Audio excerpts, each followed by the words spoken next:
동남아 여행을 다녀왔네, 호캉스를 다녀왔네, 오마카세를 먹었네, 환경도 유혹이 많고 진짜 의지가 굉장히 많이 중요해진 시점이라고 생각됩니다. 월급쟁이로 부자 되는 것, 일단 월급 관리는 기본입니다 라고 말씀드릴 수 있을 것 같아요.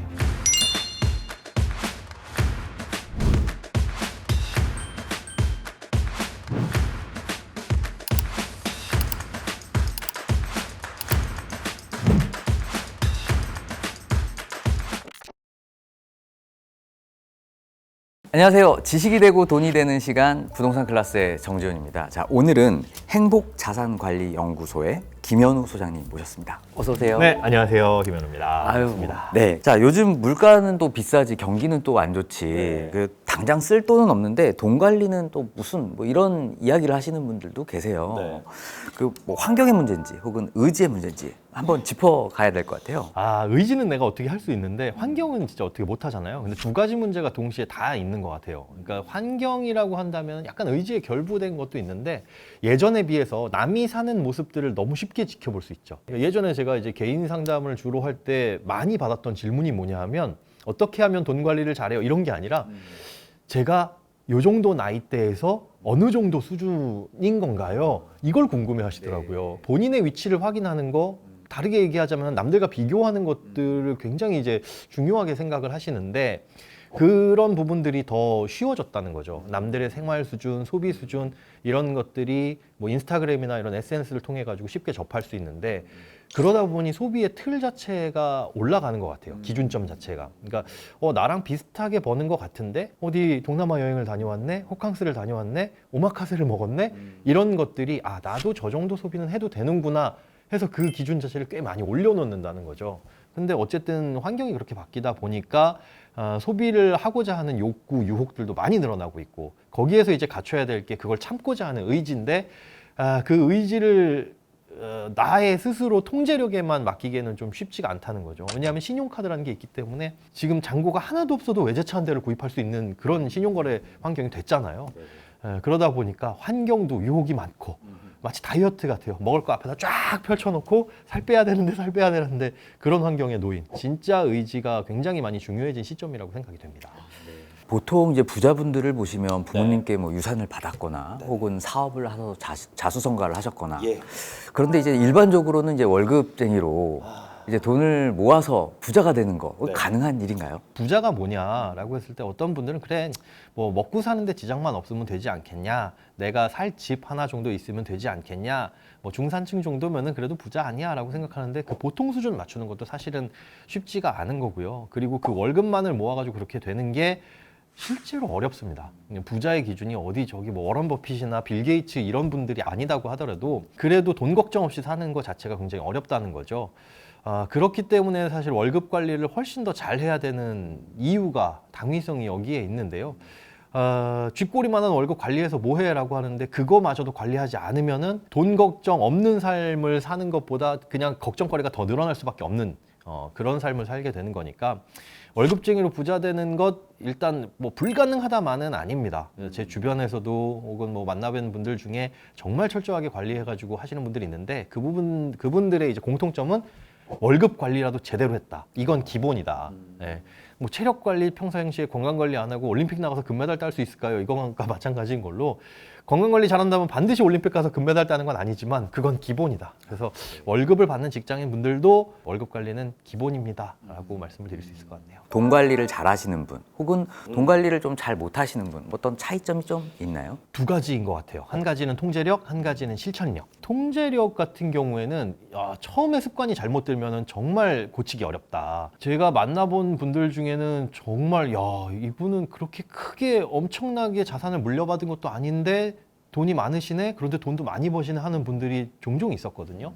그런데 그분들이 그러면 매일 오마카세 가고 매일 호텔 카페에 가서 커피 마시고 하느냐? 저도 그럴 것 같았어요. 그런데 그분들의 그 생활 수준, 소비 습관 이런 것들을 보면 그냥 일반 직장인들과 다르지 않아요. 조금 더 쓴다고 한다면 주거 비용이라든가 아니면 조금 고가 차량을 타고 다니시는 분들도 종종 있지만 그거 외에 매일 삼시세끼 비싼 밥을 먹거나 그러진 않더라고요. 그래서 왜 그런가를 살펴봤더니 돈을 적게 벌 시절부터 그 돈 관리하는 거, 단돈 10,000원이라도 잘 아껴 써야 되겠다라는 그 습관이 잘 드신 분들은 소득이 늘어나도 그만큼 지출이 따라서 비례해서 증가하진 않습니다. 스스로 내가 요 돈은 써야 되겠다, 쓰지 말아야 되겠다라는 통제력이 잘 갖춰져 있는지 안 갖춰져 있는지 그 차이인 것 같고요. 또 두 번째 말씀드린 실천력은 희한하게도 돈을 잘 모으시고 돈 관리를 잘 하시고 부자이신 분들은 뭘 해야 된다라는 생각이 들면 바로 행동하시더라고요. 그러니까 예전에 상담을 해드릴 때도 요런 거 CMA 통장에 넣어놓으면 좋습니다. 아니면 여기 지금 예금이 금리가 높으니까 이쪽에 가셔가지고 하시는 게 좋겠네요 라고 얘기를 하고 한 일주일 후에 뵙겠습니다 라고 하면 거의 그날 저녁 아니면 그 다음날 문자나 연락이 옵니다. 소장님이 시킨 거 다 했습니다 라고 아니 굳이 이렇게 빨리? 네. 근데 대부분 그게 공통점이에요. 돈 관리 잘 하시는 분들이나 그렇게 부자이신 분들은 해야 되겠다라고 생각하는 것들은 반드시 하는데 안타까운 건 그렇지 않은 분들이 더 많다라는 거예요. 기업이나 이런 곳에서 직급별로 강연 요청을 하는 경우가 있거든요. 그러니까 신입사원일 때, 그 다음에 뭐 대리 승진했을 때 이렇게 그러면 신입사원일 때 교육했던 분들을 대리 교육했을 때 대부분 중복해서 만납니다. 통장 쪼개기 해야 된다, 뭐 비상금 통장 만들어라, 주택청약은 누구든 갖고 있으니까 이거 10만 원씩은 하셔라. 신입사원이 그 10만 원 가입할 돈도 없는 거 아니고 저축할 돈이 없는 것도 아님에도 불구하고 시간이 없는 것도 아니잖아요. 그런데 놀라운 거는 그걸 실제로 행동으로 옮기는 비율은 한 3% 경험적으로 봤을 때 그 정도밖에 안 되더라. 그러니까 나머지 분들은 그래 그거 좋아 중요하네 했으면 좋겠네 라고 생각하더라도 그냥 미뤄두고 하다가 결국은 안 하게 되는 거예요. 그러면 사실 바뀔 게 아무것도 없거든요. 돈 관리해야지, 재테크 해야지, 지금 이런 채널 보면서 부동산 공부 열심히 해야지라고 머릿속으로 생각만 하고 아무것도 안 하면 사실은 그냥 시청만 하고 끝나는 거잖아요. 그 시간에 만화책을 보거나 소설책을 보거나 다른 드라마를 본 것과 아무 차이가 없습니다. 그런데 진짜 돈을 잘 모으시는 분들은 그렇게 해야 되겠다라고 느끼는 순간 바로바로 움직인다라는 특징, 그 차이가 있는 것 같습니다. 예. 이제 월급이 오르면 예. 이제 저축도 많이 할 것 같잖아요. 근데 이상하게 소비가 더 늘어나더라고요. 그럴 수밖에 없죠. 네. 이것도 이제 통제력의 문제일 수도 있고요. 그 다음에 돈 관리를 하려는 마음을 먼저 먹으신 분들 같은 경우는 월급이 늘어나면 저축 늘릴 생각 먼저 하거든요. 그러니까 예를 들어 내가 1년 안에 1,000만 원을 모아야 되겠다. 2년 안에 뭐 3,000만 원 모아야 되겠다. 그러면은 단순하게 이제 적금으로 모으는 방법이 거의 유일하죠. 그러면 1,000만 원 나누기 12달 하면 뭐 83만 원씩 1년 만기 적금에 가입하면 되겠네. 근데 내가 지금 저축여력은 한 달에 아무리 쥐어짜내봐야 60만 원밖에 안 돼. 그럼 저축을 못 하는 거잖아요. 그럼 월급이 늘어나면 요거 좀 채워가지고 저축액 좀 늘려야 되겠다. 이걸 먼저 계획을 갖고 있는데 그런 돈 관리, 저축, 재테크에 관심이 없는 분들은 월급이 늘어나면 일단 기분 좋아요. 그리고 무언가 월급이 늘어난 만큼 달라지는 게 뭐가 있을까를 소비에서 찾습니다. 예를 들자면 차를 바꾼다거나. 그러니까 그게 가장 두드러지게 나타나죠. 그러니까 내가 월급이 적을 때는 짜장면을 먹었는데 이제는 짜장면 곱빼기 먹어야지 이게 아니라 월급이 늘어났으니 그만큼 눈에 띄게 달라지는 게 뭐가 있을까? 집의 인테리어를 바꾼다거나 아니면 남들도 쉽게 인지할 수 있는 차, 외형적인 거. 그 차이인 것 같습니다. 그러니까 통제력이 없다 보니까 이 소비를 좀 절제하기 어려운 것도 있고 그다음에 평상시에 재테크 돈 관리에 관심이 없다 보니까 소득이 늘어났을 때 이걸 뭐 해야지라는 계획 자체가 없어서 소비 쪽으로 흘러들어가는 거. 그게 걱정입니다. 여러 재테크 전문가들께서 말씀하시는 것처럼 돈은 뭐 잘 모으는 것보다 잘 쓰는 게 중요하다라고 얘기를 하더라고요. 아마 일맥상통하는 것 같은데 잘 쓰기 위한 방법, 어떤 필수 조건들이 있나요? 이게 잘 쓴다라는 거의 자리, 어떻게 얼마나 아껴 쓰느냐라는 것도 있지만은 얼마나 가치 있게 쓰느냐라는 이 내용도 녹아 있잖아요. 아껴 쓰는 거는 사실상 하다 보면 재미있고 습관이 되면 그 습관이 깨지기가 쉽지가 않습니다. 그래서 일단 이 습관부터 잘 들여야 되는데 우리가 살다 보면 절제할 수 있는, 통제할 수 있는, 아껴 쓸 수 있는 돈이 있고 그렇지 않은 돈들이 있어요. 예를 들자면은 뭐 대중교통비, 유류비, 아파트 관리비 이런 것들은 아껴 쓸래 아껴 쓸 수가 없습니다. 뭐 매일 회사를 걸어 다닐 수도 없는 것이고 그리고 K패스나 요즘에 이런 것들 나오잖아요. 대중교통비 아껴 쓸 수 있는. 근데 그런 거 쓴다고 하더라도 아껴 쓸 수 있는 한계가 있는 거고 아파트 관리비도 가스요금 이렇게 많이 나왔어 뭐 집에 전기요금 많이 나왔어 해서 끄고 난방 안 하고 한다 그래도 최소한 들어가야 될 것들은 있는 거고요. 그래서 그런 부분들은 고정 지출이라고 파악을 해놔야 되는데 그렇지 않은 지출들이 있습니다. 아껴 쓸 수 있는 돈, 뭐 외식비라든가 아니면 친구들과 만나서 술 한잔 할 수 있는 돈. 이런 것들은 우리가 절제하면 얼마든지 아껴 쓰거나 나중으로 미뤄두거나 할 수가 있는 것들이거든요. 그래서 그런 것들을 통제할 수 있는 힘이라든가 그런 노력들을 기울여야 되는데 그렇게 통제할 수 있는 다음에는 얼마나 가치 있게 쓰느냐, 어떻게 얼마나 잘 써야 되느냐 이것들을 고민해 봐야 되는데 돈을 아껴 쓰라고 해가지고 친구들한테 밥 한 끼 안 사고 뭐 무조건 나가가지고 더치페이하고 하란 말씀은 안 드립니다. 우리가 돈은 쓰려고 버는 거잖아요.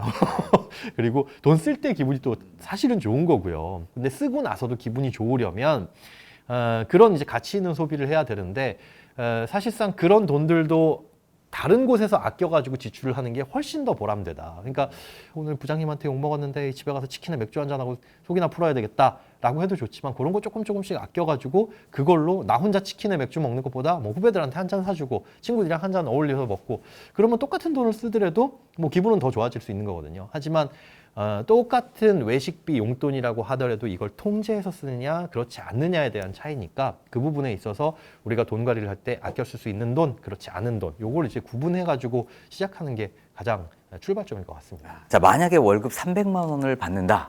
근데 이제 독립해서 따로 나와 살아야 되는 그런 기준일 때 적정 생활비의 기준 어떻게 보면 될까요? 무엇보다 나와서 살지 않는 것이 가장 좋을 것 같아요. 이제 돈을 가장 잘 모을 수 있는 시기가 언제냐라고 질문이 들었을 때 말씀을 드리자면 취업하자마자 부모님한테 얹혀 사는 그 기간, 딱 그 기간이 가장 돈 모으기가 쉽고 그 다음이 이제 결혼하기 직전까지.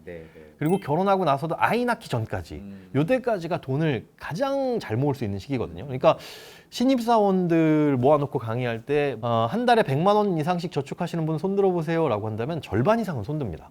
그런데 재미난 건 한 40살 넘으신 이런 분들 저 정도 돈 벌면은 진짜 돈 잘 모을 수 있을 것 같은데 라고 하시는 분들한테 여쭤보면 정말 거짓말 안 하고 100명 중에 한두 명 정도예요. 100만 원 이상씩 저축하시는 분들. 물론 이제 주택담보대출 원리금 상환까지 포함하면 비율은 좀 높아지지만 현금을 모으는 것 자체가 나중이 되면 그만큼 더 어렵다. 쓸 일이 더 많기 때문에. 그래서 이 사회초년생 때 이렇게 독립하기 전에 돈을 많이 모아야 되는데 그렇지 못하시는 분들도 계시죠. 뭐 지방에 사시는데 서울로 취업을 하셨다거나 아니면은 정말 뭐 차량편도 안 좋은 곳에 대중교통도 없는 곳에 취업을 하셨다거나 그런 분들 같은 경우에 이제 독립을 하셔야 되는데 그럴 경우에도 소득의 15% 정도는 월세나 주거비용을 넘기지 마셔라 라고 말씀을 드려요. 그리고 그 소득의 15%와 연계가 되는 게 뭐냐 하면 교통비. 그러니까 사실 독립을 하는 이유가 좀 전에 말씀드린 것처럼 집에서 출퇴근을 못하는 경우들이 대부분이거든요. 집은 영등포인데 회사는 여의도인데 내가 부모님이랑 같이 사는 거 싫어가지고 어디 뭐 당산 쪽에 월세를 얻어서 산다. 이건 말이 안 되는 거죠. 거리가 멀어가지고 독립을 하는 거라고 한다면은 직장과 가까이 간다면 아낄 수 있는 게 교통비잖아요. 그래서 이제 월세와 연동돼서 주거비용과 연동돼서 생각해야 되는 게 교통비인데 직장과도 먼데 출퇴근 시간도 오래 걸리고 교통비도 많이 들어가는데 심지어 월세도 비싸. 이거라고 한다면 뭔가 잘못된 거죠. 그래서 월세 비용이나 뭐 교통 비용을 같이 포함해서 연동해서 생각을 하시되 주거 비용은 가급적이면 15%를 넘지 않도록 하고 이렇게 말씀드리면 서울에 월세 찾아보면 요즘에 아무리 못해도 반지하 들어가도 40만 원입니다. 고시원 들어가도 그 정도는 줘야 됩니다. 하시는 분도 있어요. 물론 처음엔 그럴 수밖에 없습니다. 특히나 월세촌, 대학가 이런 데들은 더 비싸요. 아예 그냥 사이드로 벗어나서 90년대 지어진 정말 옛날 그 빨간 벽돌식 빌라 있잖아요. 그런 곳에 들어가시거나 처음에는 아니면 주거 비용을 아끼는 방법. 그러니까 월세를 내는 게 아니라 우리가 전세자금 대출, 뭐 중소기업 다니시는 분들은 청년 버팀목 전세자금 대출 이제 중소기업 전용 나오잖아요. 그런 것들 받으시면 1%대로 대출 가능하니까 1억을 빌린다라고 하더라도 이자 비용이 뭐 10만 원 남짓이거든요. 그러니까 그렇게 해서 아낄 수 있으니 그러려면 뭘 해야 돼? 최소한의 요만큼의 보증금은 있어야 되겠구나. 아무리 찾아봐도 요즘에 1억짜리 전세는 없네. 한 1억 5천짜리 있으면 내가 최소한 5천은 모아야 1억 대출 받아가지고 1억 5천 전세 들어갈 수 있겠네. 월세 비용을 15%에 맞춰서 아끼려는 그런 노력들을 해 두셔라. 그래서 그 15%라는 게 어떤 법에서 정해진 기준도 아니지만 그 기준선, 나름의 기준선을 정해놓고 거기까지 줄이려는 이제 노력은 해야 된다. 물론 그러니 소득이 높아지면 그 15%라는 선도 낮아질 수는 있겠죠. 아무리 봐도 나 이거 잘 어디를 줄여야 될지 모르겠다라고 네. 했을 때 꼭 체크해봐야 될 그런 생활비에 대한 목록이 좀 있을까요? 있습니다. 식비예요. 식비. 아마 돈 관리 하시려고 생각하셨던 분들, 그리고 요번에 이제 연말정산 하시면서 한 번쯤은 겪으실 거예요. 연말정산 할 때 보면 원천징수경수증 주죠. 그러면 회사에서 세전급여 나온 거 보면 우와 이렇게 많이 받았다고? 내가? 그런 적이 없는데 다들 그렇게 생각하실 거예요. 그런데 쓴 것 보면 더 기절합니다. 아니 신용카드를 이렇게 많이 썼다고? 무슨 내가 차를 샀나? 그것도 아니야. 명품을 샀나? 그것도 아니야. 근데 신용카드 보면 엄청나게 많이 썼어. 남는 거 없이. 그래서 신용카드 내역서 도대체 뭐 썼는지 보자 해가지고 이 파일로 받아보신 분들은 아시겠지만 대부분 식비에 썼습니다. 근데 그 식비들을 보면 하나하나 살펴봐도 안 써야 될 것들은 없어요. 그런데 무슨 식비를 아껴야 되냐? 똑같은 식비라고 하더라도 반드시 인간이 살아가기 위해서 들어가는 그 식비인지 아니면 여기에 이제 스트레스 비용이라든지 좀 게으른 비용이 포함된 식비인지를 보셔야 됩니다. 게으른 비용이라고 한다면 귀찮아가지고 배달시켜 먹는 거. 사실 집에서 해 먹는 것보다 사 먹는 게 오히려 혼자 사시는 분들은 좀 덜 들어갈 수 있어요, 돈이. 그런데 요즘에 밀키트 이런 거 사면은 한 2끼 정도는, 3끼 정도는 먹을 수 있으니까 그게 더 비용이 덜 들어갈 수 있는데 근데 그런 게 아니라 그냥 귀찮아서 오늘은 뭐 먹지? 퇴근길에 주문하는데 최소 2만 원, 3만 원씩 저녁 비용으로 쓰고 있다거나 그게 사실은 어떻게 보면 좀 귀찮아서 쓰는 비용이거든요. 저는 그걸 이제 게으른 비용이라고 표현을 하는데 그런 비용들 혹시나 식비 중에 포함된 거는 없는지 이런 것들 한번 꼭 살펴보셔야 될 것 같고 그런 식비는 식비와 용돈이 약간 섞여 있는 개념이다. 그리고 똑같이 먹는 걸 먹었다고 하더라도 앞서 말씀드렸지만 뭐 저녁에 치킨에 맥주 한잔 하는 거는 이거는 식비라고 생각을 한다기보다는 용돈으로 따로 분리를 해야 돼요.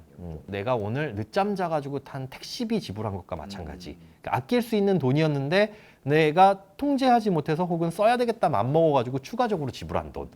그래서 같은 식비라고 하더라도 그걸 발라내는 노력, 그거부터 잡아야 이 조금 소비를 줄일 수가 있고 요즘에 특히나 공통적으로 많이 늘어나는 소비가 구독료더라고요. 정말 꼭 포함돼 있어요. 건강보험료, 국민연금 보험료 내는 것처럼 구독료가 넷플릭스 그런 OTT들 있죠. 과거엔 그게 전부였는데 거의 이제는 가전제품까지.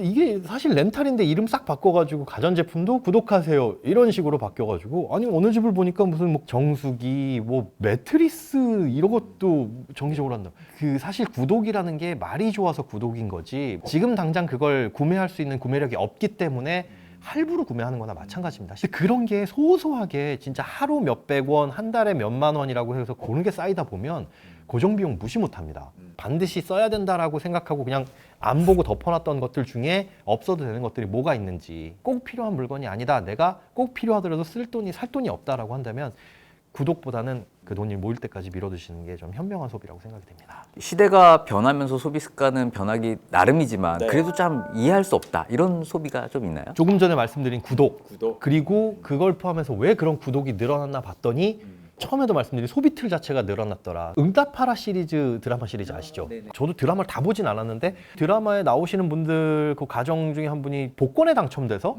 좀 좋은 집으로 이사 갔다고 알고 있어요. 그런데 그 복권에 당첨되기 전과 후가 극명합니다. 그런데 지금은 그렇지가 않다는 거예요. 그러니까 그 응답하라 복권 당첨되기 전후의 가정이 확 극명하게 갈리지만 지금은 정말 양극화돼 있어서 저소득층의 가정 이런 게 아니라면 일반적인 중산층 가정에서 생활 수준이 다 똑같아요.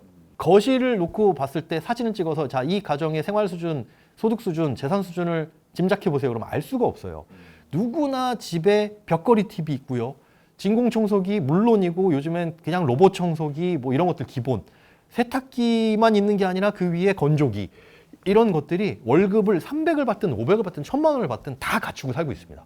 신용거래가 일반화되고 편해지다 보니까 미래 소득을 땡겨와서 지금 지출하는 건데 나도 저만큼은 할 수 있어라는 어떻게 보면 좀 안 좋은 말로 뱁새가 황새 따라가려고 하다가 가랭이 찢어지는 거죠. 그래서 냉정하게 놓고 봤을 때 내가 과연 이 정도 수준의 지출을 해야 될 수 있을 재무력을 갖췄느냐 그거를 냉정하게 판단해 볼 필요가 있습니다. 남들과 비교해서 저 사람들도 저렇게 쓰고 있는 데가 아니라 객관적인 수준에서 내가 해야 될 것들 앞으로 집도 사야 되고 자녀 교육도 시켜야 되고 노후 준비도 해야 되는데 이렇게 살아도 되는가. 안 되면 무언가 하나 포기를 해야 되겠죠. 뭐 집 사는 걸 포기하고 혹은 노후 준비를 포기하고 좋은 가전제품 들여놓는다거나. 근데 그렇게 하라 그러면 아무도 안 그러실 거잖아요. 근데 실제로는 그렇게 살고 있다. 그래서 요즘 소비의 그 달라진 점들이 다들 눈높이가 너무 올라가 버렸다. 그게 좀 특이점인 것 같습니다. 가계부 어플 굉장히 잘 나온 것 같더라고요. 어떻게 활용하는 게 좀 좋을까요? 가계부 어플 보면 카테고리가 식비, 뭐 의료비, 교통비, 뭐 관리비 이렇게 나뉘어져요. 사실 가계부를 쓰는 이유, 목적 자체가 불필요한 소비를 발라내고 그걸 줄이고자 하는 건데 가계부 어플이 그렇게 친절하지가 않습니다. 통제할 수 있는 소비들, 그냥 용돈이나 이런 것들을 구별을 해야 되는데 그런 것들이 안 돼요. 그래서 평상시에 아예 카드를 분리해서 쓰셔라. 예, 신용카드나 체크카드를 분리해서 쓰시는데 통제할 수 없는 소비는 혜택 좋은 신용카드로 쓰셔라. 예를 들어 뭐 대중교통비라든가 휴대폰 요금 매달 정기적으로 나가는 것들 있잖아요. 아파트 관리비 이런 것들은 신용카드 혜택 좋은 거 찾아보면 있습니다. 뭐 1% 적립해 준다거나 뭐 할인해 준다거나 이런 걸로 몰아서 이건 내가 아낄 수 없는 돈이니까. 그다음에 뭐 점심 먹으러 갔을 때 계산하는 카드도 그 카드로 뭐 최저 실적 채워야 되는 거니까요. 그래서 그 하나의 카드로 쓰시면 이 카드로 쓰는 건 그냥 매달 1일부터 말일까지 사용한 나의 고정 지출 금액인 거예요. 그리고 그거 외에 밥 먹고 나서 스트레스 받는데 달달한 거 땡긴다 해서 카페를 간다거나 디저트를 먹을 때 쓰는 건 식비 카드가 아니라 용돈용 신용카드. 그러면 자, 고정 지출에서 쓴 거는 뭐에 썼는지 볼 필요도 없어요. 어차피 그건 아낄래 아낄 수가 없었던 거니까. 그런데 용돈에서 쓴 것들을 뭐에 썼는지, 얼마나 썼는지 그 앱에서 구분해 보면 이번 달 용돈은 내가 먹는 거에 주로 썼구나. 아니면 이번 달 용돈은 노는 거에 주로 썼구나. 이거라도 좀 구분을 할 수가 있다는 거죠. 그래서 지출 단계에서 아예 신용카드를 구분해서 쓰시는 게 그래도 돈 관리를 하는데 조금 감이 잡히시지 않을까. 가계부 앱을 쓰시는데 훨씬 더 그 목적을 달성할 수 있지 않을까 그렇게 생각이 됩니다. 뭐 이제부터 돈을 좀 모아보아야 되겠다 이렇게 각오하신 분들 무엇부터 시작하면 될까요? 일단 돈을 관리할 수 있는 시스템부터 만들어야 되는데 그거에 이제 가장 기본적인 게 통장 쪼개기라고 생각이 돼요. 거창한 거 아니고 용돈 통장하고 생활비 통장 분리해서 쓰는 거. 전통적인 개념의 그 통장뿐만이 아니라 뭐 카드를 분리하든 그런 이제 수단을 분리를 하는 거죠. 그래서 고정적으로 나가는 그런 비용들을 관리할 수 있는 신용카드 혹은 그 계좌, 그리고 내가 통제할 수 있는 항목들 이런 것들의 계좌, 이것 좀 분리해 놓으시는 게 좋고, 그다음에 가장 기본적으로 당장에 오늘부터 저축 시작해야지라고 해가지고 은행 앱 켜서 적금 하나 이거 가입하는 것보다 비상금 먼저 마련을 해두셔라.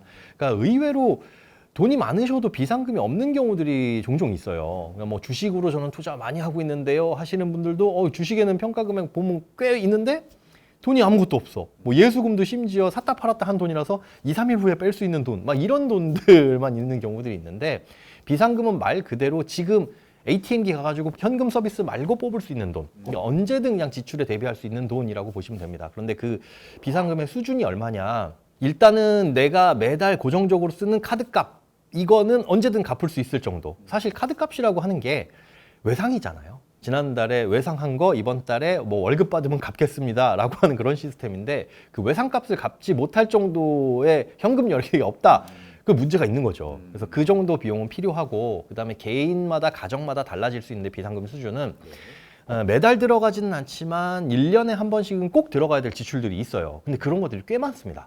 장담하건대 못해도 한 달치 월급, 혹은 3인 가구 정도라고 한다면 2달치 월급 내지는 2달 반치 월급 정도는 그 정도 돈이 들어갑니다. 그러니까 왜 그렇게 많이 들어가냐, 이번에 겪으셨잖아요 다들, 가정의 달.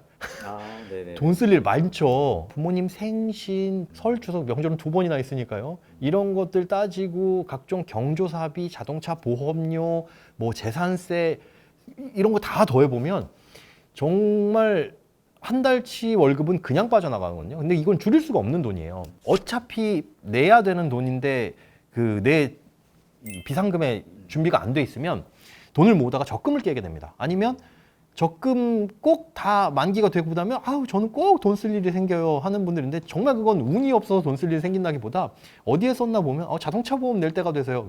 자동차 보험은 뭐 갑자기 아무도 모르게 랜덤하게 내라 그런 것도 아니잖아요.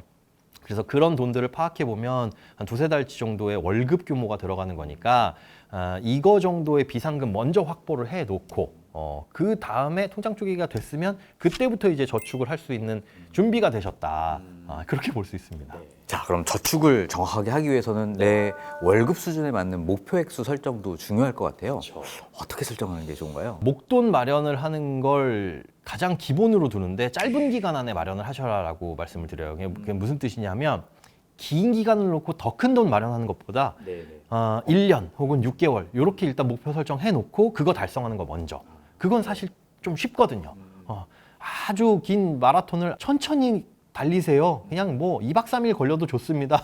걸어서 들어오셔도 됩니다라고 하더라도 그건 가다가 지칠 수가 있는데 100m만이라도 한번 전력 질주 해보세요 라고 하는 건 그 속도의 차이는 있겠으나 시간의 차이는 있겠으나 그래도 할 수 있거든요. 그렇기 때문에 목표 설정을 할 때 적은 금액으로 단기간에 아예 저축을 안 해보신 분들은 그래 3개월 동안 내가 200만 원만 모아보자. 그것도 사실은 저축 안 하셨던 분들은 한 달에 한 6, 70만 원 정도 이상은 저축을 해야 되는 상황이거든요. 그것도 어려울 수 있어요. 그러니까 그거부터 먼저 해보고 오케이 이게 됐으면 그래 6개월 안에 한번 500만 원 마련해볼까? 그래 1년에 1000만 원 마련해볼까? 그러려면 이제 계산이 간단하게 나오죠. 그거 나누기 몇 달 요거 하면 되는 거니까. 그래서 그 짧은 기간 안에 돈 마련하는 거를 먼저 트레이닝을 하셔라. 처음부터 마라톤 달리실 생각하지 마시고 집에 나가서 50m, 100m부터 뛰어보시고 그런 것처럼 그래서 짧은 기간 안에 소액의 목돈 이걸 먼저 하라고 말씀드리고요. 그래서 그 금액에 대한 기준은 소득에 따라서 다른 거고 또 지출에 따라서 다른 거예요. 근데 보통 우리가 상징적으로 얘기하는 돈들이 있잖아요. 뭐 896만 원 정도 모아보세요 하지 않는 것처럼 500만 원, 1000만 원, 3000만 원, 5000만 원, 1억 이런 것처럼 그렇게 구간을 세우고 단계를 만들어서 저축을 하시면 좋을 것 같고 특히나 이제 저축을 하실 때는 저축 금액도 중요하지만 저축률을 높이려는 고민도 하셔야 된다. 사회초년생 집에서 얹혀 사는 분들 같은 경우 저는 보면 90% 이상 저축을 하시는 분들도 봤어요. 네. 그런 것처럼 저축률을 90% 할 수 있는 건 그때뿐이다. 그래서 율을 올리려는 그 노력도 같이 병행을 하시는 게 좋을 것 같습니다. 또 많은 분들이 이제 자산 업그레이드를 하기 위해서 이제 시드머니 얘기를 해요. 그쵸. 시드머니 1억은 좀 모아야 된다 이런 이야기를 좀 많이 듣는데요. 소장님 보시기에 어떻게 좀 생각하세요? 1억이라는 거 꽤 의미 있다고 생각을 해요. 그러니까 1억이 굉장히 큰 돈이긴 하죠. 그런데 생각해 보면 그 가치는 계속 떨어졌습니다. 그러니까 10년 전에 1억과 지금의 1억은 아예 다르죠. 근데 1억은 10년 전에도 큰 돈이고 지금도 큰 돈이야. 맞습니다. 10년 전에 10만 원과 지금의 10만 원 생각해 보면 10만 원 가지고 장에 가서 장 봤을 때 그때와 지금은 완전히 차이가 나잖아요. 1억이라고 해가지고 그 가치가 달라지는 건 아니거든요. 그러니까 똑같이 화폐 가치는 떨어졌습니다. 그런데도 여전히 1억은 큰 돈이거든요. 그래서 그 1억이라는 돈을 자체를 모으는 거는 굉장히 큰 의미가 있다고 봐요. 그리고 실제로 그렇게 모으신 분들은 굉장히 큰 성취감을 느끼시고요. 문제는 그 다음입니다. 그러니까 1억을 모으신 분들은 꽤 많이 봤어요. 그리고 사회 초년생 때 정말 이악 물고 악착같이 모아가지고 저 드디어 6년 만에 1억 모았습니다. 그런데 그 다음 뭐 해야 될까요? 하시는 분들이 많아요. 그러니까 그 다음이 없었던 거예요. 그러니까 1억 모으는 거에 집중을 하다 보니 일단은 모았어요. 세상이 달라질 줄 알았는데 어제와 오늘이 똑같은 거예요. 그러면 저 이제 2억 모아야 되나요? 네, 그럼 2억 모으면 뭐가 달라지느냐? 똑같습니다. 근데 1억을 왜 모으는지 일단 처음에 말씀드린 그 굉장히 큰 돈이라는 의미 있는 돈이기 때문에 그 성취감도 있을 것이고 두 번째는 1억을 모으게 되면 그래도 할 수 있는 금융상품이라든가 투자들이 굉장히 다양해지죠. 내가 아무리 부동산 주택에 관심이 많고 한다고 하더라도 100만 원 가지고 살 수 있는 주택들은 없잖아요. 그런데 이제 1억을 가지고 할 수 있는 것들은 그 대상도 많아지고 눈높이를 또 낮추게 되면 여러 채를 살 수도 있는 상황이 올 수도 있는 거고요. 그래서 1억을 모으게 됐을 때 말 그대로 1억은 뭐 좀 큰 시드머니인 거고 그걸 모아놓고 나서 그 시드를 활용해서 어떻게 굴릴 것이냐를 모으는 과정에서 계속 생각을 해야 된다. 그래야 지치지도 않아요. 이 돈을 모으게 되면 5억짜리 집을 사는데 80% 대출받아서 이 1억은 내 돈 들어가는 거에 쓸 거야. 목표는 5년 동안 모으기로 했는데 4년 반 만에 모으면 내가 집을 4년 반 만에 살 수 있어. 그래서 그걸 활용해서 무엇을 할 거야 라는 걸 계속 고민을 하고 모아야지 그 다음이 있지. 안 그러면 모아놓고 나서 소위 말하는 현타가 와버립니다. 그럼 모아놓은 거 써버릴 수도 있는 거고 그 다음부터 저축이 안 될 수도 있는 거고요. 그래서 1억을 모으는 건 굉장히 의미 있는 일인데 그걸 모아서 어떻게 활용할지를 반드시 고민을 같이 하셔야 된다고 말씀드리고 싶네요. 그럼 일단은 1억을 좀 빨리 모아야 되겠어요. 노하우가 좀 있을까요? 왕도는 없습니다. 재테크에 대한 환상도 버리셔야 되고요. 결국 똑같거든요. 사람이 계산하는 거. 야, 1억을 내가 모으려면 한 달에 월급을 이만큼 받아서 한 달에 100만 원씩 저축할 수 있네? 100만 원씩 저축하면 100개월이 걸리잖아. 야, 이거 어떻게 해? 100개월이면 몇 년 동안 모아야 겨우 1억 모으는 건데 그 사이에 집값은 다 올라버리고 이거 어떡하지? 그러면 이제 생각하는 게 뭐냐? 100만 원 저축을 더 많이 늘릴 수는 없다고 생각을 하니까 수익률에서 접근을 해요. 그러면 수익률 높은 게 어디 적금이 좋냐 이거 따져보는데 사실은 그 금리 차이에서 오는 거는 크게 없거든요. 아무리 모아봐야 거기에서 오는 건 뭐 나중에 가서 뭐 몇십만 원, 몇만 원 차이요. 그러면 이제 눈 돌리는 게 해서는 안 될 투자들. 코인으로 대박을 노린다든가 뭐 주식으로 대박을 노린다든가 물론 공부를 해가지고 그쪽에 정말 투자다운 투자를 하면 모르겠는데 정말 일확천금을 노리고 하루에 몇십 % 수익률 나는 거 찾아가지고 돈을 넣는 말이 투자지 실제로는 투기에 가까운 이런 것들을 하는 거는 정말 안 좋은 습관인 거고 가능할 수도 없고요. 그래서 왕도는 없다고 생각을 하시고 다만 정도를 걸으시면 지치지는 않고 반드시 달성은 할 수 있을 것이다라고 말씀을 드리는 게 마라톤처럼 그렇게 1억을 처음 목표로 세우진 마셔라. 1,000만 원 먼저 모으는 걸 목표로 가고 그러면 그 1,000만 원 가지고 할 수 있는 것들도 많이 있거든요. 1,000만 원을 좀 분산해 가지고 500만 원 정도는 좀 안정적으로 굴리고 500만 원 정도는 그래 공격적으로 주식이나 이런 것에 투자를 해보고 싶은데 아내가 잘 모르겠으면 뭐 펀드나 이런 간접 투자도 할 수 있는 것이고요. 그렇게 단계별로 스텝 밟아 나가다 보면 이제 1억을 달성할 수 있는 거니까 일단 최소한의 목표는 한 달에 저축 금액 나누기 1억 해서 아무리 못해도 예를 들어 100만 원씩이라고 한다면 100개월 동안 모아야 돼. 이 선은 안 넘길 거야 라고 하는 마지노선을 그어 놓으시고 그 다음에 그 중간 과정으로 1,000만 원, 3,000만 원, 5,000만 원 그건 언제 달성해야 되겠다. 요건 좀 타이트하게 잡을 수 있거든요. 그러면 1,000만 원 마련하는 거를 1년에 마련해 봐야지 그럼 80만 원밖에 내가 저축할 수 없는데 커피 먹는 걸 줄여서라도 3만 원 더 저축해서 무조건 해야지. 이런 식으로 가자는 거죠. 그렇게 해서 단계별로 밟다 보면 달성은 반드시 할 수 있고 실제로 해보시다 보면 내가 잡았던 이 마지노선 100개월이라는 시간도 그거보다 더 짧아집니다.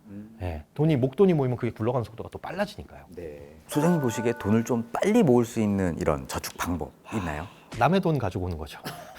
그게 무슨 뜻이냐면 소득을 늘리는 겁니다. 지출 줄이는 게 훨씬 쉽기는 쉬워요. 근데 이게 한계가 있어요. 하다 보면 지치고. 물론 돈 모을 때 굉장히 재밌는 게 지출 줄여가지고 내가 참고 모으는 게 성취감은 더 큽니다. 그래도 내가 평상시에 치킨 한 먹은 거 이렇게 잘 모였어. 근데 거기에서 만족할 수만은 없는 게 한계가 있어요. 그래서 노력을 또 기울이셔야 되는 게 소득에 대한 부분입니다. 그러니까 남의 돈 가져와라라고 하는 게 어디선가 월급을 더 받거나 급여를 더 받는 거죠. 야간에 편의점 알바 혹은 뭐 주말에 뭐 배달 알바 이런 거 해가지고 벌 수도 있는 거지만 시간당 최저임금 이상을 벌기가 쉽지가 않아요. 그 이상을 벌기가 쉽지 않으니 효율도 떨어집니다. 안 하는 것보다 뭐 그런 게 낫긴 하지만 기본적으로는 내 직업과 관련된 거 나중에 역량을 강화할 수 있는 쪽에 도움이 되는 것들로 준비를 하시라는 거죠. 그게 당장의 돈은 안 되더라도 그쪽으로 해서 다른 곳으로 이직을 준비하신다든가 아니면 지금 하고 있는 일이 도저히 이거는 소득이 늘어날 수 있는 업종이 아니야 라고 생각한다면 다른 쪽에 이제 일을 알아보셔야 되는 거겠죠. 대부분의 분들이 직장을 한번 가지시고 한 번 업종을 선택을 하시면 그게 평생 가는 경우도 많이 있고 그리고 그런 고민을 하는 시기가 한 30대 후반 40대 초반에 오는데 이거 이직을 해야 되나 직업을 바꿔야 되나 근데 그때가 가족이랑 맞물리는 경우가 되게 많이 있어요. 아이들은 막 커가죠. 그럴 때 내가 직장을 때려치우고 다른 곳으로 옮긴다? 소득이 이만큼 벌던 게 이만큼으로 줄어드는데 그래서 접는 경우가 많이 있거든요. 그렇기 때문에 평상시에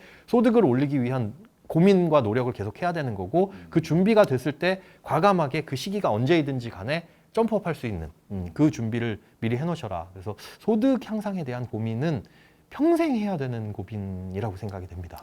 소장님 그래도 연이율 높은 통장 추천해 주신 걸 굉장히 유명하시던데 추천 한번 해주시죠. 늘 사실 똑같은 돈을 저축한다면 이율 높은 통장에 돈을 넣으시는 게 맞죠. 그게 시기마다 그때마다 다르기 때문에 이거는 정보를 계속적으로 얻으려고 노력하시는 수밖에 없는 것 같아요. 예를 들어서 연말이 되면 보통 이제 은행, 저축은행 이런 곳에서 특판 예금, 특판 적금 파는 곳들이 많이 있죠. 근데 그게 뭐 연말 연초라고 해가지고 고객 감사 이벤트성이 아니라 예전에 만기가 됐던 게 돌아올 때 고객들의 이탈을 막기 위해서 끌어모으는 경우들도 많이 있고 그다음에 다음에 대출 영업을 위해 가지고 예금 잔고를 늘려야 되는 경우도 많이 있잖아요.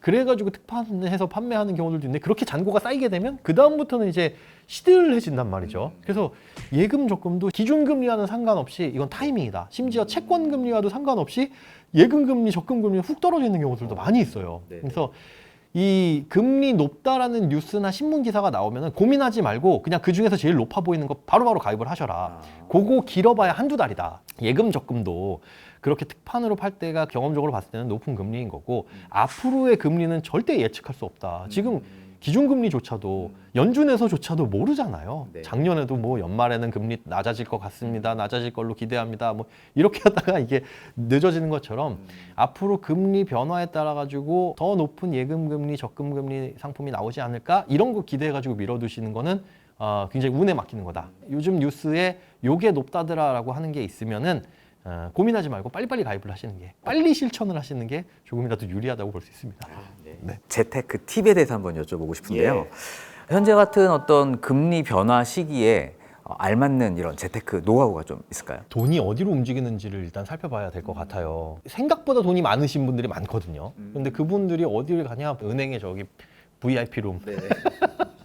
PB룸이라든가 뭐 이런 곳들을 많이 가죠. 그럼 도대체 그 안에서 돈이 어디로 굴러갈까? 근데 거기보다 약간 문턱이 낮은 곳이 증권사는 방은 아니지만 칸막이로 되어 있어서 그래도 한 1,000만 원에서 3,000만 원 정도만 들고 가면 거기서 상담은 받아볼 수 있습니다. 시간이 되시거나 돈이 되신다면 그런 곳에 종종 들러서 주로 요즘에는 돈 많으신 분들 뭐 가입하시는지는 한번 알아보실 필요는 있는 것 같아요. 근데 알아보면 작년 말이나 요 때부터 장기 채권들을 많이 매수를 하시거든요. 그러니까 앞으로 금리가 낮아질 것 같다라는 기대가 점점 커지다 보니까 채권의 가격이 지금보다는 올라갈 것이다라고 예상을 하는 거죠. 국채 중에 하나를 예를 들자면 2020년에 한 2월쯤에 발행된 30년 만기 국고채가 있는데 그 금리가 1.5%입니다. 그러니까 코로나 거의 그때쯤이니까 금리가 굉장히 낮았었죠. 이때 1.5%짜리 30년 만기 채권을 발행을 했으니 지금 기준금리가 3.5%인 상황에서 이건 무슨 이런 채권이 다 있어? 라고 생각하기 때문에 가격이 많이 떨어져 있거든요. 그 가격이 작년 10월에 얼마였나 보면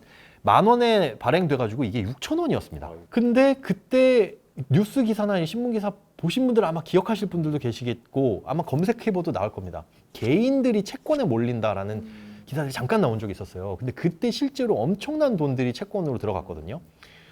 이 국고채가 작년 10월에 6,000원이었는데 지금 가격이 7,000원 조금 넘어갔습니다.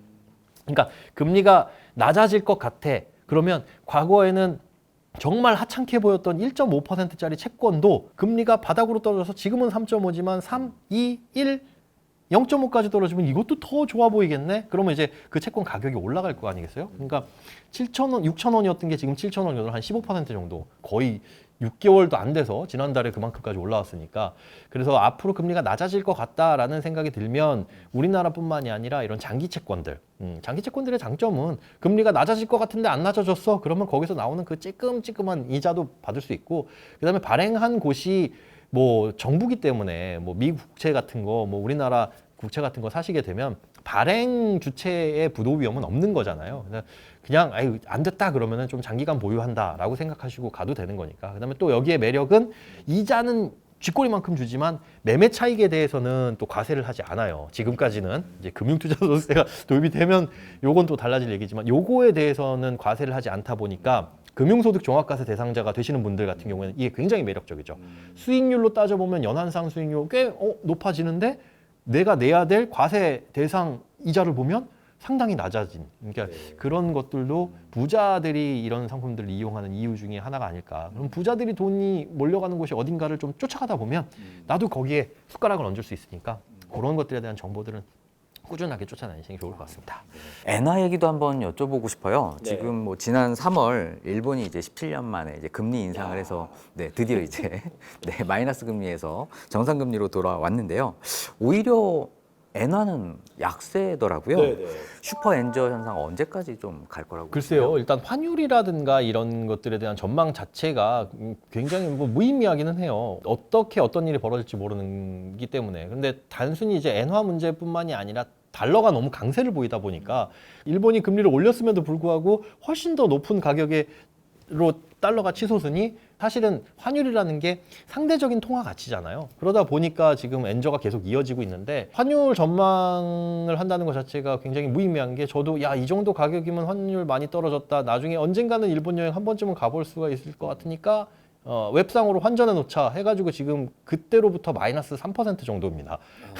그러니까 이 정도는 충분히 떨어졌어라고 생각하던 게 과거에 생각하던 가격을 생각해가지고 하다 보면 착시가 생길 수 있다는 거죠. 그래서 앞으로 그러면 이게 엔화가 어떻게 될 것이냐.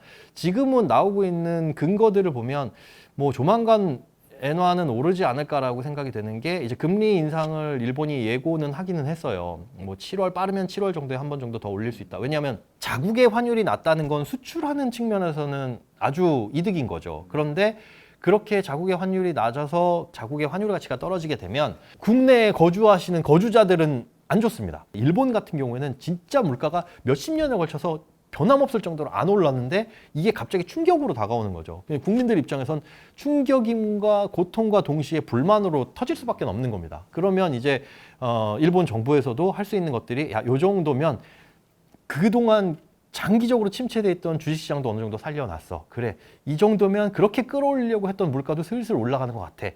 여기서 살짝 금리 올린다고 하더라도 여기에 찬물을 끼얹은 건 아닐 것 같다라는 판단이 들면 슬슬 이제 금리를 올릴 것이고, 금리가 올라간다는 거는 사실상 돈의 가치가 올라간다는 거니까 그렇게 되면 엔화 환율은 오를 수가 있겠죠. 다만 금리를 올렸음에도 불구하고 달러가 크게 강세를 보이거나 다른 나라 통화가 강세를 보이게 되면 거기서 반드시 그만큼 올린 만큼 쫓아서 올라갈 거는 아니다. 일본이 금리를 7월에 올린다고 했으니까 지금 엔화를 사두면 엔화에 투자하면 그만큼 환차익을 얻을 수 있겠구나라고 하는 걸 공식처럼 머리에 박아두시면 안 된다는 건 미리 말씀을 드리고 싶습니다. 자, 그래서 엔화 쌀 때 사신 분들, 엔화 투자하신 분들 좀 많은데요. 이런 어떤 투자 전략을 좀 바꿔야 되나요? 아니면 기존에 하셨던 분들은 유지를 하시는 게 좋을 것 같고, 그렇기 때문에 리스크 해지 하셨던 분들도 계실 거예요. 저도 이제 엔화 투자를 한 게 일본 여행을 가려고 바꿔놓은 환전해 놓은 거는 이제 소액이고, 그다음에 일본 주식시장에 엔화로 바꿔가지고 투자를 하긴 했거든요. 그런데 이제 그 가격이 오르긴 했는데 엔화 가치가 떨어지다 보니까 이게 상쇄가 되더라고요. 그래서 엔화를 투자를 한다라고 했을 때 엔화 가치가 내가 생각보다 더 떨어졌을 때 그걸 해지할 수 있는, 그러면 그만큼 가격이 올라줄 수 있는 건 뭔지, 그런 것들을 생각해가지고 단순히 엔화로 바꿔놓는 건 엔화 가격이 예상대로 안 가버리면 손해가 발생할 수 있으니까 엔화로 바꿨을 때 이걸 해지할 수 있는 건 뭐냐, 예를 들어 채권 ETF에 투자를 한다거나 일본 주식시장에 상장되어 있는 뭐 그런 식으로 한 번 더 꼬아가지고 하게 되면 생각했던 거와 반대로 갔을 때의 리스크도 좀 해결할 수 있지 않을까 생각이 됩니다.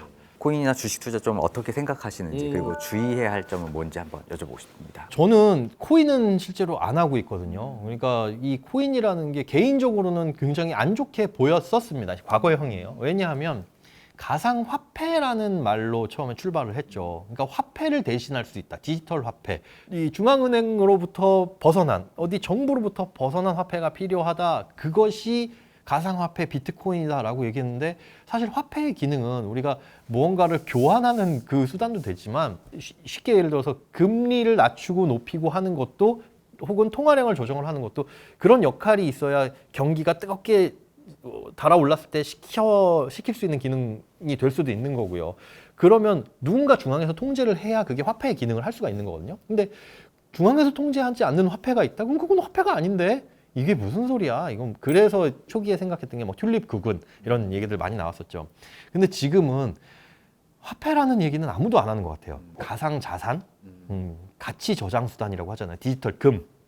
그러면 이제 얘기는 좀 달라졌다라고 생각이 됩니다. 제가 보기엔 한낱 종이 쪼가리에 불과하지만 포켓몬 카드, 유희왕 카드도 몇백만 원, 몇천만 원에 달하는 카드도 있는 것처럼, 심지어 이거는 전 세계적으로 통용되는 가치 저장 수단이라는 게 이제 인식에 박혔으니, 과거에 전통적으로 가치를 저장했던 금 같은 경우, 혹은 뭐 채권이나 그런 증권 같은 경우에 거기에서 발생할 수 있는 문제점이나 불편한 점들을 코인으로서 해결할 수 있는 것들이 많이 있더라고요. 뭐 거래 비용이라든가 편의성 이런 것들 따져보면 확실히 조금 더 무언가 보완하게 되거나 일반화되게 되면 이거에 대한 수요는 더 많아지게 될 거고, 그럴 수밖에 없을 것 같은 환경이 이제 오는 것 같아요.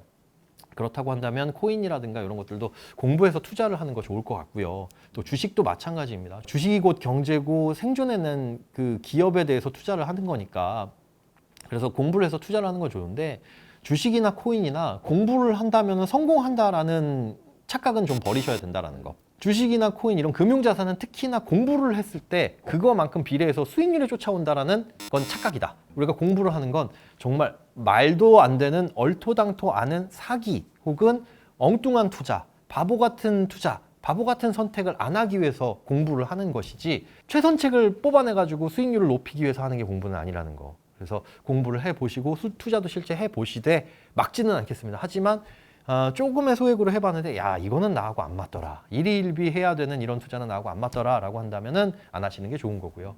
본인의 투자 성향에 맞춰가지고 공부해서 난 이런 쪽이 좀 더 맞더라 라고 한다면 그렇게 해서 자산을 불리셔서 시드를 모아 나가시는 것도 저는 의미 있다고 봅니다. 또 한 조사에 따르면 이제 노후에 안정적인 생활비를 마련하기 위해서는 무려 자산 11억을 좀 모아야 된다는 그런 기사도 있더라고요. 네. 뭐 2030 세대 같은 경우에는 오히려 인플레이션을 생각했을 때 더 많은 자산을 모아야 될 것 같은데 어떻게 보세요? 이게 정말 맞는 건가요? 우리가 60세를 은퇴라고 가정을 했을 때 그러면 100세 시대 되면 40년이잖아요. 90세로 30년을 놓고 보더라도 1년에 한 3천만 원씩 써도 얼추 계산이 비슷하게 나오죠. 그러면 이게 맞나? 이만큼의 돈이 있어야 되나? 내가 조금 풍요롭게 살고 윤택한 삶을 살려면 이라고 한다면 이 돈이 맞을 것 같기는 한데 조금 구체적으로 들여다봐야 될 필요가 있을 것 같아요. 11억 원이라는 은퇴 자산이 현금 자산이냐, 그렇게 써야 되느냐, 그렇다고 한다면 그 계산이 맞는가? 사실은 생활비라고 하는 건 시간이 지날수록 나이가 들수록 줄어들거든요. 그러니까 60세라고 한다면 요즘에 할아버지 할머니 절대 아니죠. 이분들 노약자석에도 못 앉습니다. 그때는 사회생활 왕성하고 체력적으로도 전혀 문제 없으시기 때문에 생활비 지출이 전과 다르지가 않아요. 아껴 쓰려고 해도 경조사 쫓아가고 뭐하고 해야 되면 돈 쓰는 거 거의 비슷하게 써요. 돈만 있으면 쓸 수 있는 시기인 거죠. 그래서 60세, 70세까지는 앞서 말씀드린 뭐 한 달에 몇백만 원 필요할 수는 있는데 70세에서 75세, 75에서 80 이렇게 넘어가면서부터는 급감합니다. 특히나 65세, 70세 정도 됐다면 자녀들이 경제적인 독립을 했을 가능성이 매우 커져요.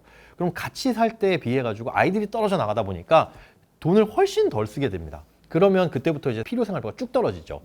그렇게 해서 필요 생활비만을 놓고 봤을 때 현금이 얼마나 필요하냐, 내가 연금 자산이 얼마나 필요하냐 이런 걸 계산해 보면 11억 원까지는 안 가도 충분합니다. 그래서 이런 숫자 자체가 한 달 생활비가 뭐 국민연금연구원에서 보니까 최저 얼마는 필요하고 그래도 기본적으로 좀 넉넉한 삶을 살기 위해서는 부부 가구 뭐 300 얼마는 필요합니다.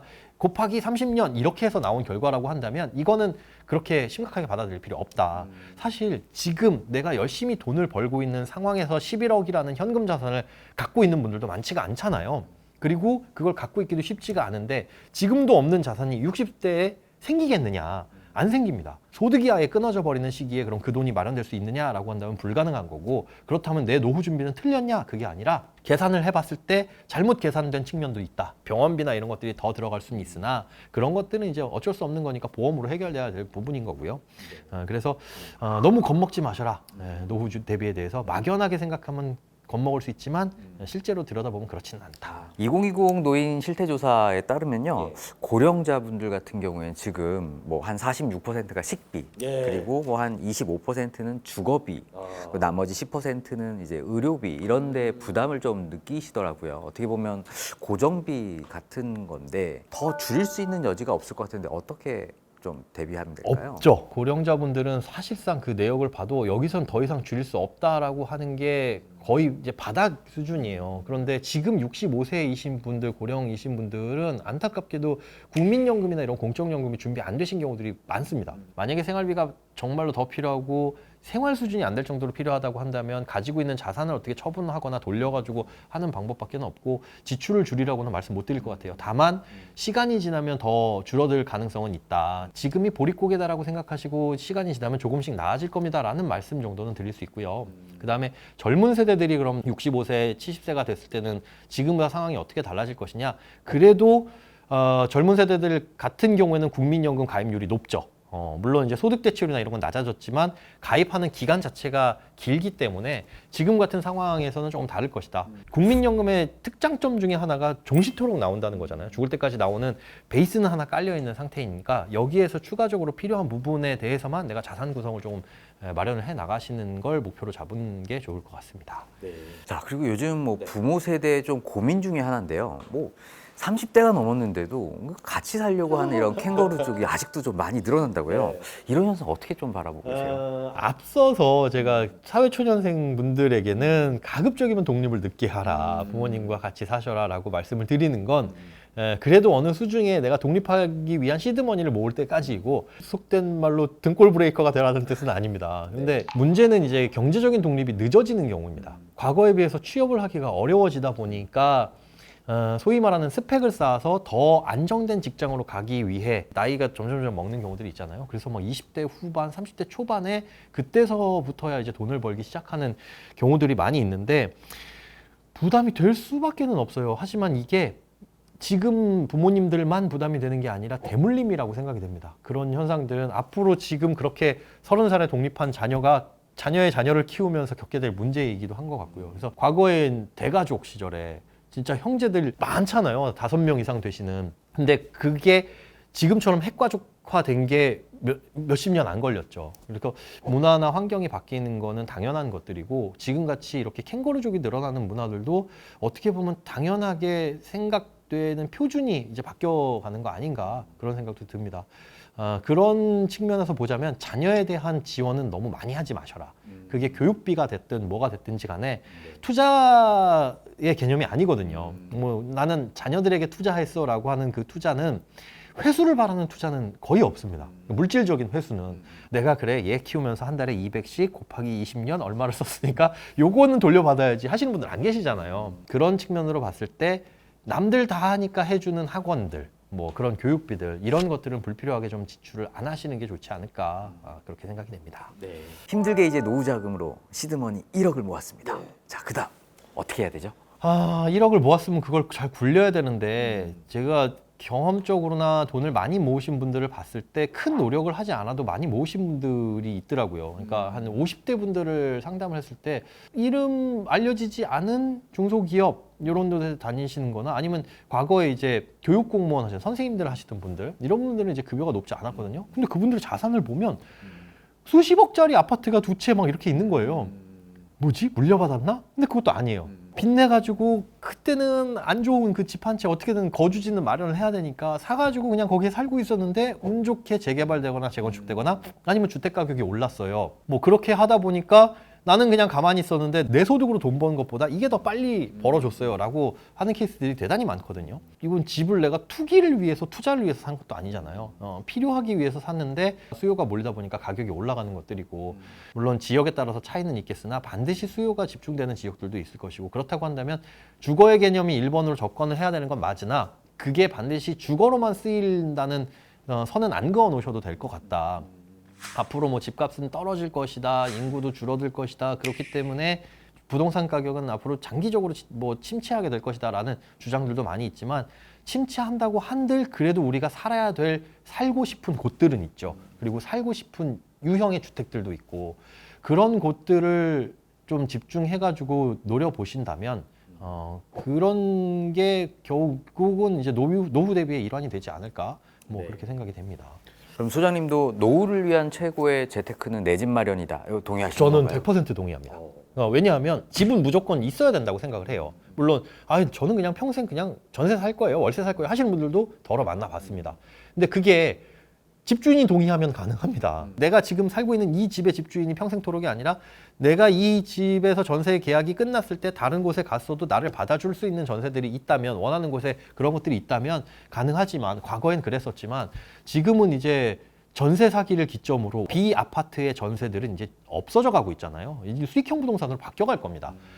그리고 아파트들은 그쪽으로 이제 전세가 몰려갈 거고 여기도 이제 전세 보증보험이라는 제도가 얼마나 유지되느냐 또 어떻게 바뀔 것이냐에 따라서 전세 제도가 어떻게 될지 모르겠는데 그거에 따라서 내가 세입자의 신분을 유지하기 어려운 혹은 이제 월세 부담이 커질 수밖에 없는 상황이 있을 수 있다는 거죠. 그건 리스크잖아요. 그렇기 때문에 주택 마련은 반드시 해야 된다라고 생각이 되고요. 그다음에 노후 대비의 이 주택 마련이 반드시 필수다, 내 집 마련이 필수다라는 건 주택연금이라는 제도도 있고 그러니까 내가 가진 게 평생 집 한 채야라고 하더라도 그걸 노후 자금으로 활용할 수 있는 제도가 있기 때문에 저는 집은 집 그냥 살 수만 있는 공간이라고 보는 것에서 떠나서 그거 자체로 굉장히 큰 노후 대비라고 봅니다.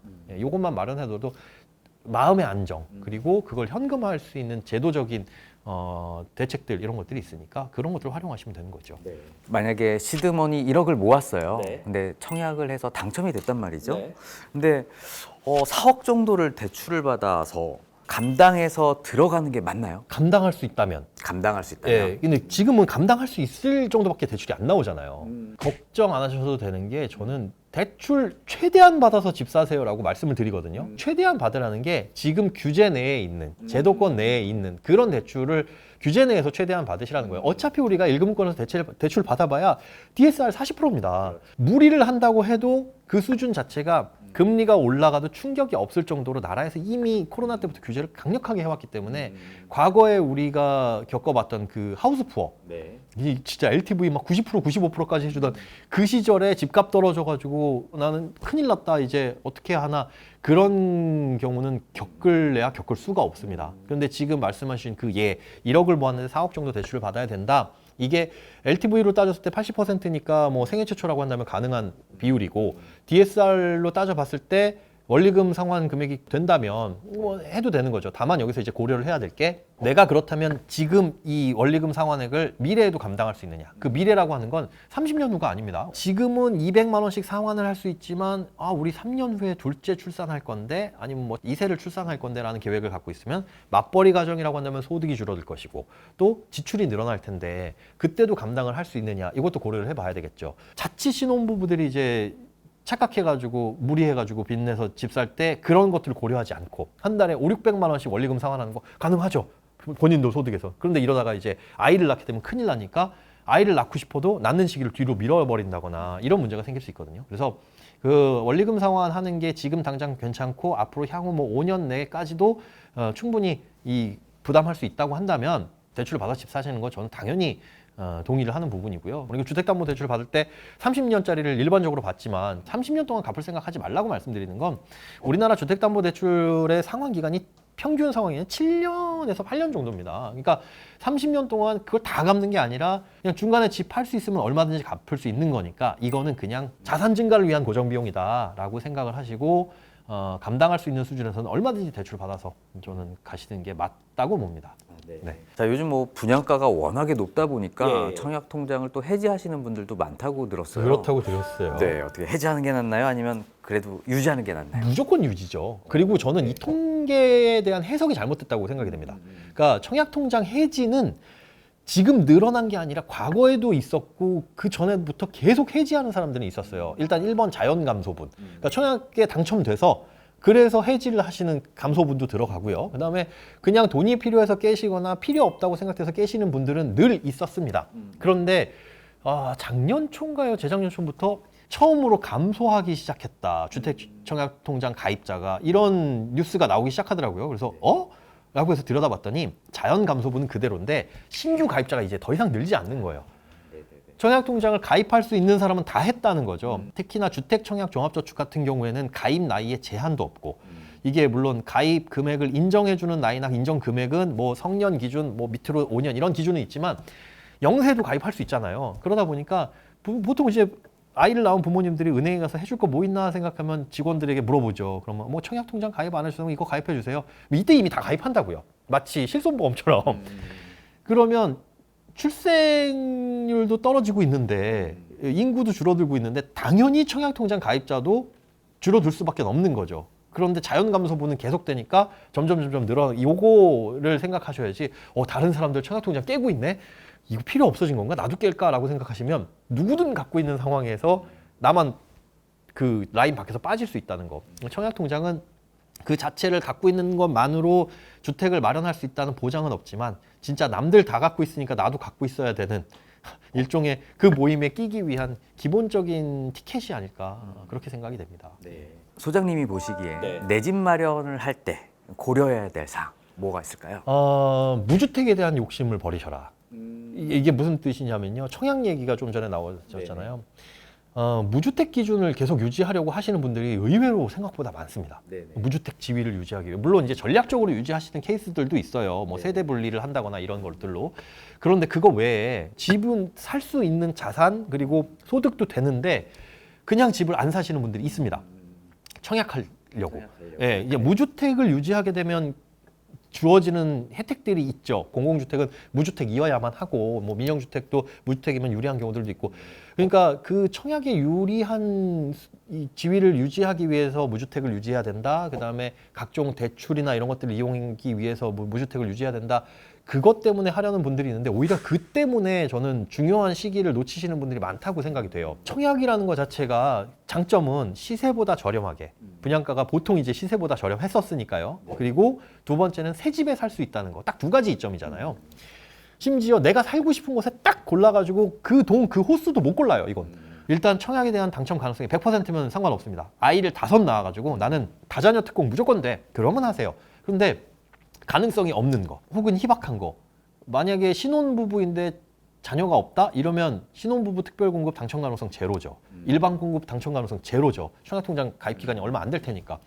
그러면 로또보다도 확률이 없는 겁니다. 이건 제로니까. 근데 그 제로의 가능성 때문에 무주택 지위를 유지하면서 집을 살 수 있는데 그 시기를 계속 놓쳐가면서 집값은 내 소득 증가분보다 빠르게 증가한다? 이거는 굉장히 리스크 큰 거라고 생각하고, 그다음에 두 번째로는 앞으로는 분양가라는 것 자체가 주변 시세에 비해서 그렇게 크게 저렴할 수가 없다. 그런 시기는 이제 끝난 것 같아요. 하더라도 별로 차이 안 나거나 뭐 분양가 상한제가 다시 이 널리 확대되고 그렇게 규제가 된다면 그런 기회가 올 수 있을까 모르겠는데 그것도 장담할 수 없는 일이고요. 그럼 과거처럼 그렇게 드라마틱하게 싼 가격에 집을 살 수 있다라는 기회는 오지 않을 수도 있다. 그러니 집을 살 수 있는 능력이 되신다면, 그리고 집을 꼭 사야 되겠다라고 한다면 반드시 청약을 위해서 무주택 지위를 유지하는 것보단 내 수준에 맞는 주택을 구매해서 스텝을 밟아 나가셔라. 내 수준에 맞는 차라리 저렴한 주택 사고 요 집값이 오르거나 내가 돈을 좀 더 모으면 그 집 팔고 그 돈 시드로 삼아서 점프업하고 그걸 전략적으로 가시는 게 훨씬 더 현명한 선택이 아닐까 그렇게 생각이 됩니다. 자, 이제 연금 얘기도 또 안 여쭤볼 수가 없을 것 같아요. 자, 2인 기준으로 이제 최소한의 노후 생활비를 위해서는 한 400만 원이 필요하다 이런 얘기를 들었는데요. 연금으로 월 400을 만들려면 어떻게 해야 되는지, 또 가능한 액수인가요? 연금만으로 400원을 가능할 수도 있는데 자산이 많이 필요하겠죠. 그래서 이것도 앞서 말씀드린 것처럼 60세부터 죽을 때까지 400이 나올 거야 이렇게 하면 거의 불가능합니다. 가능한 가정들이 거의 없어요. 직장을 내가 나왔을 때 55세 혹은 60세 요 사이에 나오게 될 텐데 그때부터 국민연금 나올 때까지는 생활비가 400이 아니라 500이 필요해. 그러면 그때 충당할 수 있는 돈이 뭐가 있을까? 당연히 퇴직금 나오겠죠. 그럼 퇴직금은 10년에 걸쳐서 나눠서 받으면 퇴직소득세 절감해 주니까 30%나 싸게 해주니까 그거 활용할 수 있을 것이고, 그 다음에 우리가 평상시에 가입하는 연금저축이나 IRP 세액공제용으로 가입하는데 이게 마침 맞게 55세부터 10년 동안 나눠 받을 수 있어요. 그렇게 받아야만 또 세금을 적게 떼고요. 그럼 그때 그 필요한 구간에 마치 테트리스 하듯이 그렇게 쌓아 나가는 거죠. 연금저축과 IRP 부은 게 그럼 그때 활용하면 되겠구나. 그래도 부족하다고 한다면 내가 지금 저축하고 있는 예금, 적금 이런 것들도 그때 가서 활용을 할 수가 있는 것이고, 그 다음에 그 돈을 불려나가는 과정에서 꼭 필요한 게 아까 소득을 늘리라고 말씀을 드렸지만 금융소득도 늘려나갈 필요는 있다고 봐요. 그러니까 금융자산이 어느 정도 늘어나면 거기에 배당이나 뭐 이런 것들도 받을 수 있는데 요즘은 그런 배당에 대한 니즈가 강해지다 보니까 뭐 월 지급식, 월 분배금이 나오는 ETF들도 많이 생겼거든요. 그러니까 그런 상품들 혹은 뭐 채권처럼 주기적으로 이자를 주는 상품들에 집어넣어서 소득을 좀 늘리고, 그렇게 소득을 늘려놔서 그게 자산 증가로 이어진다면 그 자산을 다시 한번 55세나 65세 때 어디에 대해 예치를 시켜놓고 안정적으로 그 나오는 인컴을 만들어 놓고요. 그래도 안 되면 이제 그 자산을 헐어서 먹는 거죠. 자산이 점점 줄어든다고 하더라도 그건 당연한 겁니다.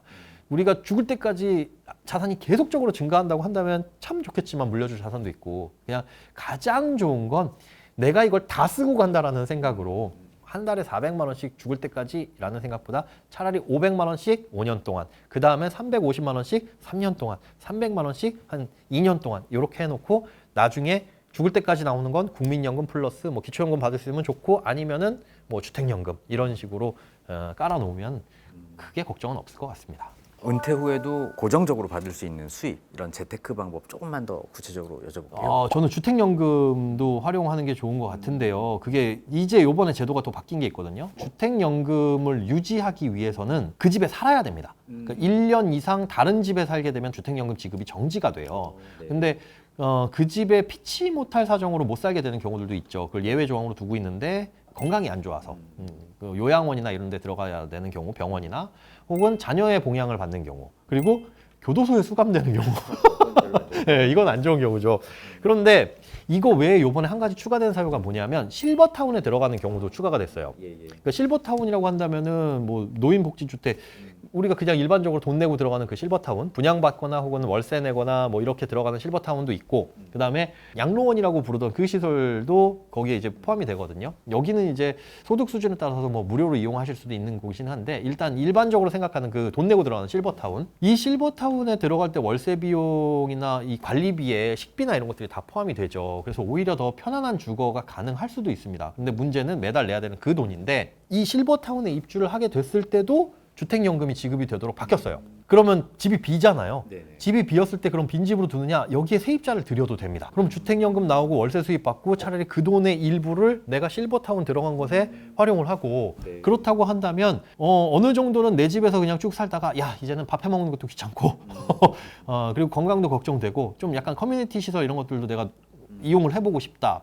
그리고 오히려 내 연령층이 좀 많은 이런 곳에서 살고 싶다라고 한다면 실버타운도 고려를 해볼 수 있는 거니까 진짜 집 한 채로 할 수 있는 것들이 많이 늘어나고 있습니다. 또 소장님은 또 오히려 국민연금을 빨리 받는 게 유리하다 이렇게 말씀을 또 하시더라고요. 구체적으로 좀 말씀 좀 여쭤보고 싶어요. 저는 빨리 받을 겁니다. 이제 국민연금은 우리가 어떻게 할 수 있는 선택지가 몇 개 없잖아요. 뭐 직장인들 같은 경우는 더 내고 싶다거나 덜 내고 싶다 해서 할 수 있는 게 아니고 그럼 선택지가 빨리 받거나 늦게 받거나인데 지금 65세에 받는 게 이 일반적인 기준이죠. 그러니까 1969년 이후에 태어나신 분들은 65세부터 수령을 할 수가 있는데 최대한 5년 빨리 받을 수 있고 5년 늦게 받을 수도 있습니다.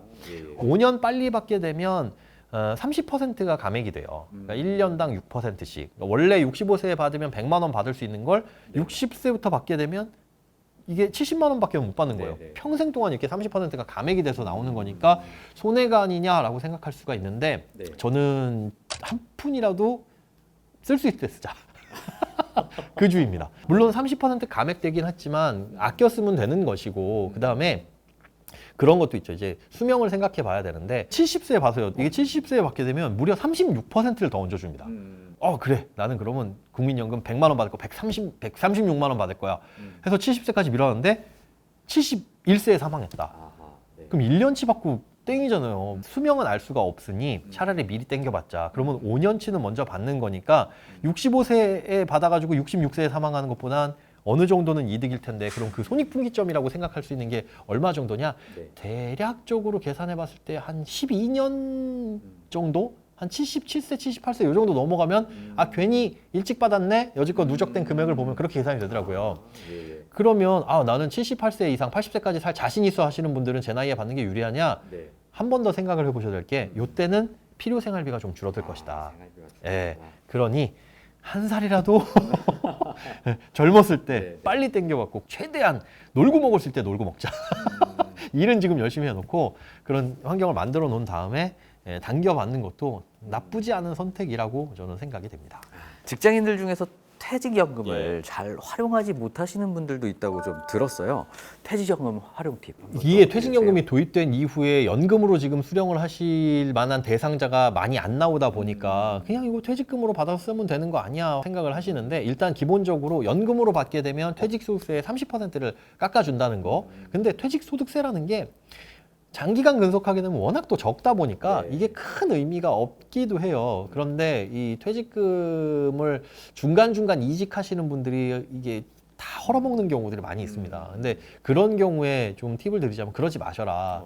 제일 좋은 건 퇴직금을 IRP 계좌로 받게 되면 이때는 퇴직소득세를 또 안 내요. 나중에 깨거나 아니면 연금으로 받을 때 그때 이제 부과를 하게 되는데 좋은 점은 과세 이연입니다. 그러니까 1억이라는 퇴직금을 받았는데 세금을 원래 냈어야 세금이 뭐 1,000만 원이다. 그럼 그거 안 떼고 그냥 받는 거죠. 그래서 이 안에서 IRP 계좌 내에서 금융상품을 막 굴릴 거 아니에요. 근데 그렇게 굴리는 중간에 이자나 배당소득이 발생하더라도 여기서도 세금을 안 매깁니다. 그냥 여기는 진짜 비과세 영역이 된 거예요. 안전지대죠. 세금으로부터의 안전지대. 여기서 충분히 활용을 해야 되는데 그거를 뭐 차 바꾸는 데 쓴다거나 깨가지고 그러면 아주 유리한 계좌를 하나 없애버리는 거고 시드가 될 수 있는 중요한 돈들을 헐어버리는 거죠. 그래서 퇴직연금은 기본적으로 내가 은퇴 이후에 공적연금이 나오기 그 공백기간 혹은 부족한 그 금액을 채우기 위해서 쓸 돈이다라고 못 쓰는 돈이라고 생각을 하셔야 되는 거고 미래에 쓸 수 있는 돈이니까 지금은 못 쓰는 돈이야 이렇게 생각을 하셔야 되는 거고 그 다음에 이걸 활용하는 건 이 비과세라는 장점을 최대한 활용해서 가급적이면 세금이 많이 붙는 상품들 그러니까 뭐 장기채에 투자한다거나 아니면 해외 관련된 주식이나 뭐 채권형 펀드나 ETF에 투자한다거나 이런 식으로 이자가 많이 발생하는 것들 위주로 투자를 하시는 게 퇴직연금을 조금 더 효율적으로 활용할 수 있는 팁이 아닐까 그렇게 생각이 됩니다. 저희 이제 구독자분들께 가장 확실한 노후 준비 딱 한 가지가 있다면 뭘 좀 꼽아주실까요? 지금 하고 있는 모든 일이 사실은 노후 준비라고 말씀을 드려요. 그러니까 노후 준비 그러면 되게 막연해 하시거든요. 그리고 20대, 30대 때는 아예 관심이 없어요. 50대 정도 들어서서 그때부터 걱정을 심각하게 하시기 시작합니다. 근데 노후 준비라고 해봐야 특별하고 뭐 별거 없어요. 그러니까 노후 준비, 그럼 연금 가입해야 되는 거 아니에요? 이런 생각하시거든요. 아닙니다. 지금 하고 있는 예금, 적금, 그리고 돈 관리, 아껴 쓰려는 노력, 이게 오늘 아끼면 내일로 들어가는 거고요. 오늘 가입한 정기 적금이 1년 후에 만기가 되면 그 목돈이 2년 후에 뭐 예금이 돼서 만기가 될 수도 있는 거고, 이렇게 하루가 미뤄지고 한 달이 미뤄지고 1년이 미뤄져서 쌓이는 이 돈들이 결국은 노후에 가서 활용하는 돈들이거든요. 그러니까 나는 노후 준비 따로 하는 거 없는데 라고 걱정하실 필요 없고, 내가 지금 예금 적금 하고 있는 혹은 돈 관리를 하고 있는 이 자체가 노후 준비라고 생각을 하시면 되는 거고요. 반대로 말하자면 그렇게 돈 관리를 하셔야 노후 준비를 하고 계신 겁니다. 그래서 그런 출발을 반드시 오늘부터라도 시작을 하셔라. 오늘부터라도 그 노후 준비의 일환으로서 아무것도 안 하고 계시다면 그냥 돈 관리라도 조금씩 해볼까? 아껴 쓰려는 노력이라도 해볼까? 이런 것부터라도 시작을 하시는 게 가장 확실한 노후 준비라고 생각이 됩니다. 네, 감사합니다. 자, 오늘 뭐 귀한 시간 내주셔가지고 너무 감사하고요. 자, 오늘 영상이 좋으셨다면 구독, 좋아요, 알림 설정 부탁드리고요. 부동산 클래스는 다음 영상에서도 찾아뵙겠습니다. 감사합니다.